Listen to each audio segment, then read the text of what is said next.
Processing చేస్తున్నాం. ఒక robot build చేసినట్టుగా ఐఓటీ మెటీరియల్ కింద ఒకటి ఫస్ట్ వస్తుంది. ఏంటి సెన్సార్స్ ఇవన్నీ పెట్టుకుంటాం. తర్వాత ప్రోగ్రామింగ్ రాస్తాం, ఎలా వర్క్ అవ్వాలి ఏంటి అని చెప్పి. కానీ అది వర్క్ అవడం వరకు ఓకే, బట్ మిగతా ప్రాసెస్ మొత్తం ఇన్ఫర్మేషన్ అంతా కావాలి కదా. ఈ ఇన్ఫర్మేషన్ అంతా ఎవరు ఇస్తారు? ఏదైతే మీకు డేటా అని చెప్తున్నామో ఈ డేటా ఇన్ఫర్మేషన్ కింద ఈ డిఎస్ అనే వాళ్ళు మొత్తం హ్యాండిల్ చేసుకుంటూ ఉంటారు. డేటా అంటే ఏంటి? ఒక ఇన్ఫర్మేషన్ ఏంటి? రా నెంబర్స్ కానీ, వర్డ్స్ కానీ, లేదంటే ఒక టైప్ ఆఫ్ టెక్స్ట్ కానీ, పీడిఎఫ్స్ కానీ, వీటన్నిటిని ఇన్ఫర్మేషన్ అంటాం. ఈ ఇన్ఫర్మేషన్ మొత్తం ఒక చోట ఉన్నదాన్ని డేటా అంటాం. ఈ డేటా ఒక చోట స్టోర్ చేయడం కానీ ఇలా దాన్ని డేటా వేర్హౌసెస్ అంటాం. ఇప్పుడు మనకి డేటా వేర్హౌస్ సెంటర్స్ అంటే ఏమేమి వస్తాయి? అమెజాన్ తెలుసు కదా, ఎజ్యూర్ తెలుసు కదా, గూగుల్ తెలుసు కదా. లైక్ మనం వాడే సిస్టమాటిక్స్గా మొబైల్స్ వాడుతున్నాం. మొబైల్స్లో ఉన్న ఇన్ఫర్మేషన్ మనం ఎక్కడ స్టోర్ చేసుకున్నాం? ఆన్లైన్లో ఉన్నట్టుగా స్టోర్ చేస్తున్నాం. లైక్ యాప్స్ వచ్చేసరికి యాప్ డేటా ఒకటి ఉంటుంది, విడిగా గూగుల్ ఫోటోస్ అని చెప్పి ఇది ఒక స్టోరేజ్. లేదు, ప్రాజెక్ట్స్ డిప్లాయ్ చేస్తున్నాం, సర్వర్స్లో డిప్లాయ్ చేస్తున్నాం అని చెప్పి చెప్పేస్తాం. కానీ ఎక్కడ డిప్లాయ్ చేస్తున్నాం? వాడి యొక్క సాఫ్ట్వేర్లో స్టోర్ చేసుకుంటాం, వాడు మిగతాతో వాడు హ్యాండిల్ చేసుకుంటున్నాడు. సో ఇక్కడ ఏంటి? మన ఇన్ఫర్మేషన్ వాడు స్టోర్ చేసుకుంటాడు. సో ఈ ఇన్ఫర్మేషన్ డేటా ఉంటుంది కదా సింపుల్. సో ఆ విధంగా ఈ అసలు డేటా సైంటిస్ట్ దీంట్లో జాబ్ రోల్స్ విడిగా ఉంటాయి. డేటా సైంటిస్ట్ ఒకరు ఉంటాడు, అనలిస్ట్ ఒకరు ఉంటారు, ఇంజనీర్ ఒకరు ఉంటారు, ఎంఎల్ఓ వాళ్ళు ఉంటారు, నెక్స్ట్ డీప్ లెర్నింగ్ వాళ్ళు ఉంటారు. మనకి మెయిన్గా ఫస్ట్ వచ్చేసరికి డేటా ఇంజనీర్స్ అని చెప్పి చెప్తాం.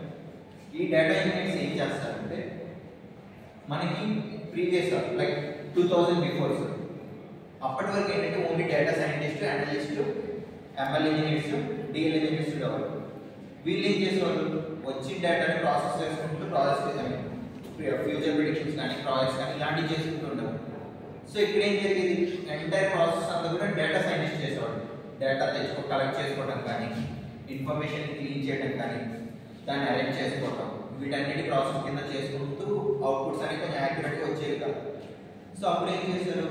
ఈ ఐబిఎం ఎవరైతే ఉన్నారో ప్రీవియస్గా మనకి ఐబిఎం తెలుసు కదా, కంపెనీస్ ఉన్నాయి. సో వీళ్ళు ఏం చేస్తారు? డేటా ఇంజనీర్ అని చెప్పి ఒకటి తీసుకొచ్చారు. వీడి ప్రాసెస్ ఏంటంటే బిల్డ్ చేస్తారు కొన్ని టూల్స్ అండ్ అప్లికేషన్స్ అంటాం.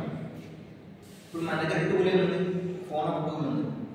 దాంట్లో ఎలాంటి ఇన్ఫర్మేషన్ మనం చూడగలం కదా, చూస్తున్నాం చూడట్లేదు. సో అక్కడ ఇన్ఫర్మేషన్ అంతా దాంట్లో స్టోర్ అయ్యింది. అదొక టూల్. ఒక ఇంజనీర్ బిల్డ్ చేశాడు. ఎవరి కోసం? మన కోసం. ఆ విధంగా డేటా సైంటిస్ట్, అనలిస్ట్, ఎంఎల్ఈ, డిఎల్స్ వాళ్ళు ఎవరైతే ఉన్నారో ఫర్దర్గా at the end of the day previous ఏదైతే వర్క్ జరుగుతుందో ఆ హెవీ వర్క్ అంతా కూడా కొన్ని అప్లికేషన్స్, టూల్స్ బిల్డ్ చేయని చెప్పి ఇంజనీర్స్ అనే వాళ్ళు తీసుకున్నారు.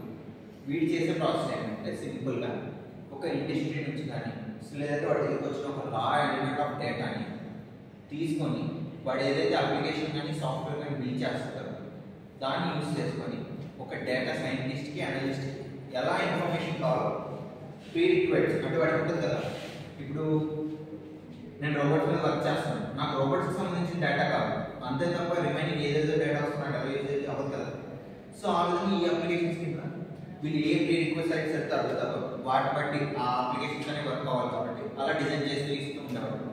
సో ఇప్పుడు ఈ సైంటిస్ట్, అనలిస్ట్ ఏం చేస్తారంటే సైంటిస్ట్ ఏం చేస్తారంటే ప్యాటర్న్స్ కింద కనుక్కుంటుంటాడు. ప్యాటర్న్స్ అండ్ ఇంటర్సెప్ట్స్ అని చెప్పి ఉంటుంది. లైక్ దాంట్లో ప్యాటర్న్స్ ఎలాగంటే ఒక పజిల్ ఇచ్చాను, సాల్వ్ చేయాలి.